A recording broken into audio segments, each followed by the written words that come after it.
Hello viewers, இப்போ நம்ம எதை பற்றி பார்க்க போகிறோம்னா, சிங்கப்பெண்ணே ப்ரோமோவிடியோட ரிவ்யூவை பற்றி நம்ம பார்க்க போகிறோம். அதாவது இந்த ப்ரோமோவில் நமக்கு என்ன காட்டியிருக்காங்கன்னா, அதாவது நம்ம ஆனந்தியோட அக்காளோட கல்யாண விஷயமா பேசுறதுக்கு அவங்க அப்பா வந்து சென்னைக்கு வர மாதிரி காட்டியிருக்காங்க. ஆனால் அவருக்கு வந்து சென்னையில் அவள் எங்கே இருக்காங்கிறன்னா, நம்ம ஆனந்தி வந்து ஒரு ஹாஸ்டலில் தான் இருக்கிறதா அவங்க அப்பாவுக்கு வந்து தெரியும். ஆனால் உண்மையிலே ஆனந்தி இருக்கிறது நம்ம அன்பு வீட்டிலங்கிறது நமக்கு நல்லாவே தெரியும். ஆனால் அவங்க அப்பாவுக்கு தெரியாது கதைப்படி. அப்படி இருக்கும்போது நேரே அவங்க அப்பா வந்து ஹாஸ்டலுக்கு போகிறாரு. ஹாஸ்டலில் போய் இந்த மாதிரி ஆனந்தியை பார்க்க வந்தேன் அப்படிங்கிற மாதிரி வாட்ச்மேன்ட்ட பேசிக்கிட்டு இருக்கும்போது மேலே இருந்து நம்ம ஆனந்தியோட ஃப்ரெண்டு பார்க்குறாங்க. எப்படியும் இந்த தகவல் வந்து நம்ம அன்புகிட்ட கண்டிப்பாக அவங்க கால் பண்ணி சொல்லியிருப்பாங்கங்கிறத எந்த ஒரு டவுட்டுமே இல்லை. அதுக்கப்புறம் என்ன பிளான் பண்ணுறாங்கங்கிறது தான் அந்த எபிசோடோட ஒரு சீக்ரெட்டாகவே வச்சுருப்பாங்க. அப்புறம் இன்னொரு பக்கம் பார்த்தா நம்ம அன்போட அம்மா வந்து நம்ம மகேஷோட அம்மா வந்து கூப்பிட்டு விட்டுருப்பாங்க. இது போன வீடியோவில் நம்ம சொல்லியிருப்போம்.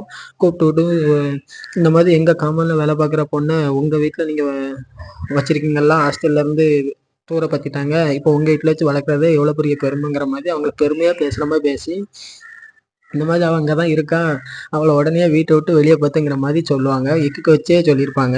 அப்போ அதுக்கு அந்த நம்ம அன்போட அம்மா வந்து கோவமாக கோச்சிட்டு அவளை தேடி போவாங்க.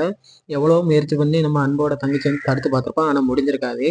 அப்புறம் இன்னொரு பக்கம் பார்க்கும்போது நம்ம ஆனந்தியோட அப்பா வந்து நான் வார்டனை பார்க்கணும், வார்டன்ட்ட ஒரு விஷயம் பேச வேண்டியிருக்குங்கிற மாதிரி சொல்லியிருப்பாங்க.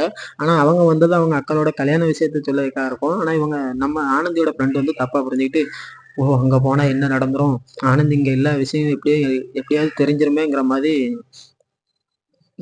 ஏதாவது ஒன்று செய்யணுமேங்கிற ஏதாவது யோசிச்சிருப்பாங்க.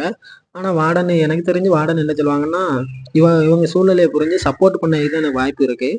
கண்டிப்பாக ஆனந்தி இப்போ வந்துடுவா, அப்படி வந்துடுவா, ஏதாவது ஒன்று மழுப்பி ஏதாவது சமாளிக்க வார்டனுக்கு கண்டிப்பாக இந்த டைலாக்கை கொடுத்துருப்பாங்கங்கிறது எந்த ஒரு டவுட்டுமே இல்லை. அதனால் ஹாஸ்டலை பொறுத்தவரை ஆனந்தி மாட்டுறதுக்கு எந்த ஒரு வாய்ப்புமே இல்லை. ஆனால் இன்னொரு பக்கம் என்னன்னா, நம்ம அன்போட அம்மா வந்து விறுவிறுப்பாக இந்த வீட்டுக்குள்ளே போய் அவளை தேடுவாங்க. ஆனால் இன்னொரு விஷயம், அவன் வந்து மயக்கத்தில் தயக்கத்தில் படுத்திருக்கா. ஆனால் அன்பு எங்கேயோ போகிற மாதிரி காட்டியிருக்காங்க. அது உண்மை என்னன்னா, ஒருவேளை மயக்கம் மட்டும் வாமிட் இருந்தாலாம் ஏதாவது மாத்திரை டேப்லெட் ஏதாவது வாங்க போயிருக்கலாம் மெடிக்கலுக்கு. இல்லை நம்ம ஆனந்தியோட ஃப்ரெண்டு அன்புக்கு கால் பண்ணி இந்த மாதிரி விஷயம் என்ன பண்ணலான்னு யோசிக்கும் போது பரபரப்பாக வீட்டுக்கு கூட வந்திருக்கலாம். இதில் என்ன வேணாலும் நடந்திருக்கலாங்கிறது தெளிவாக புரியுது.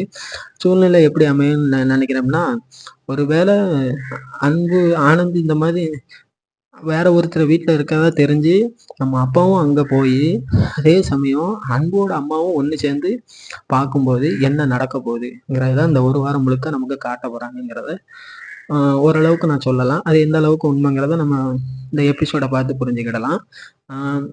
எந்த ஒரு விறுவிறுப்பும் குறையாம இந்த எபிசோடை வந்து கொண்டு போகிறதுக்கு என்னென்ன செய்யணுங்கிறத தெளிவாக அந்த எபிசோடில் பண்ணியிருக்காங்கங்கிறத எந்த ஒரு மாற்று கருத்தும் இல்லை. நல்லா என்ஜாய்மெண்ட்டாக போய்கிட்டு இருக்கு. எல்லாரும் இது ஒரு நல்ல என்டர்டைன்மெண்ட் சீரியலாகவே அமைஞ்சிருக்கு. எல்லாரும் பார்த்து என்ஜாய் பண்ணுங்கள். தேங்க்யூ.